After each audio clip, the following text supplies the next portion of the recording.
अगले 3 दिन जानलेवा। 45 डिग्री तापमान का भयंकर खतरा।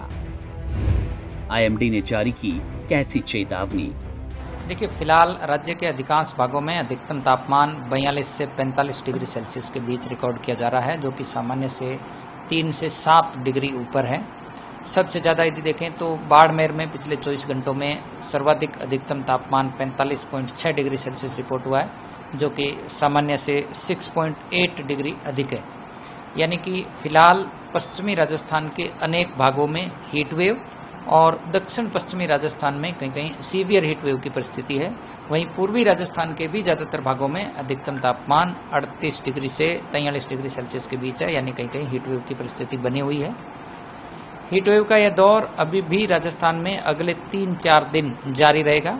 खासकर पश्चिमी राजस्थान के जोधपुर बीकानेर संभाग के ज़्यादातर भागों में अधिकतम तापमान 43 से 45 डिग्री के बीच होगा, यानी हीट वेव और कहीं कहीं सीवियर हीट वेव की परिस्थिति कंटिन्यू रहेगी। वहीं पूर्वी राजस्थान के भी जयपुर, इसके अलावा अजमेर, उदयपुर और कोटा संभाग में भी कुछ भागों में हीट वेव की परिस्थिति बनी रहेगी। वहीं कोटा संभाग में भी कहीं कहीं सीवियर हीट वेव की परिस्थिति दर्ज होने की प्रबल संभावना है। इसके बाद 9-10 अप्रैल से एक नया पश्चिम विक्षोभ सक्रिय होगा और इसके असर से आप देखेंगे कि थंडरस्टॉर्म के साथ में कहीं कहीं हल्की बूंदाबांदी होने की संभावना है। तो विशेषकर 10 अप्रैल से राज्य में तापमान में 2 से 3 डिग्री सेल्सियस की गिरावट होगी और जो हीट वेव का जो दौर फिलहाल बना हुआ है, इसमें कुछ राहत मिलने की संभावना है। तो खासकर 10-11 अप्रैल को उत्तर पश्चिमी और उत्तरी राजस्थान के कुछ भागों में थंडरस्टॉर्म, डस्ट स्टॉर्म, तेज हवाएं यानी आंधी भी चलने की संभावना है। तो इसके असर से तापमान में आप देखेंगे कि कुछ गिरावट होगी और हीट वेव से राहत की संभावना। देखिए, हीट वेव ज्यादा नहीं है अभी। खैर, जो heat wave conditions, heat wave तो सीवियर हीट वेव कंडीशंस है, इस समय वो गुजरात में प्रिवेल कर रही है, स्पेसिफिकली सौराष्ट्र कच्छ में, जिसके लिए हमने रेड अलर्ट दे रखा है। इसके साथ ही वेस्ट राजस्थान के लिए भी हमारा आने वाले 2 दिनों के लिए रेड अलर्ट है। अगर आप पंजाब, हरियाणा, एनसीआर, दिल्ली की बात करते हैं या वेस्ट यूपी की बात करते हैं, हमारा अनुमान यह है कि पंजाब में कहीं ना कहीं कल से हीट वेव कंडीशंस हो सकता है आने वाले 3 दिनों के लिए।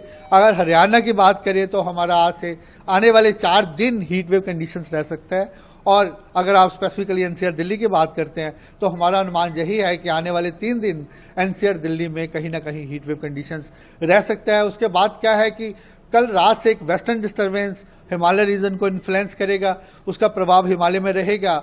और इसके साथ ही मैं ऐड ऑन करना चाहूंगा, हिमाचल प्रदेश में भी कहीं ना कहीं आज और कल के लिए हीट वेव रह सकता है। लेकिन कल रात के बाद टेम्परेचर जहां गिरने स्टार्ट हो जाएंगे हिमालय में। और पंजाब, हरियाणा की बात करें, जो 3 दिन के बाद टेम्परेचर फॉल होंगे। तो इसमें जो हमारा मेजर हीट वेव वार्निंग है नेक्स्ट 3 दिन है, डे 4 में थोड़ा कम होना चाहिए। उसके लिए हमने सिवियरिटी कम किया है। कई जगह पे जैसे आपने बताया सौराष्ट्र कच्छ, वहाँ पे क्या लोगों को प्रिकॉशन चाहिए? देखिए, अब वो हम अपनी पूरा एडवाइजरी में ऐड करते हैं। उसके लिए लोगों को बिल्कुल हाई प्रिकॉशंस लेने की जरूरत है। जब हम रेड अलर्ट देते हैं एज पर एनडीए में गाइडलाइंस, वो हम साथ में अपनी एडवाइजरी में ऐड करते हैं। और वो हमारे जैसे सौराष्ट्र कच्छ और राजस्थान के लिए, स्पेसिफिकली वेस्ट राजस्थान के लिए आने वाले 2 दिन के लिए रेड अलर्ट है। इसके साथ ही अगर आप भारत की बाकी हिस्सों की बात करें, east India, north east India, वहाँ थंडरस्टॉर्म एक्टिविटी आने का अनुमान है। इसके अलावा साउथ इंडिया की बात करें, वहाँ पे आपका साउथ बे ऑफ बंगाल में एक लो प्रेशर जोन बना है और उसके प्रभाव से एक ट्रफ जा रहा है। वहाँ तमिलनाडु और केरला में आने वाले 2 दिनों में कहीं ना कहीं आइसोलेटेड हैवी रेनफॉल हो सकता है।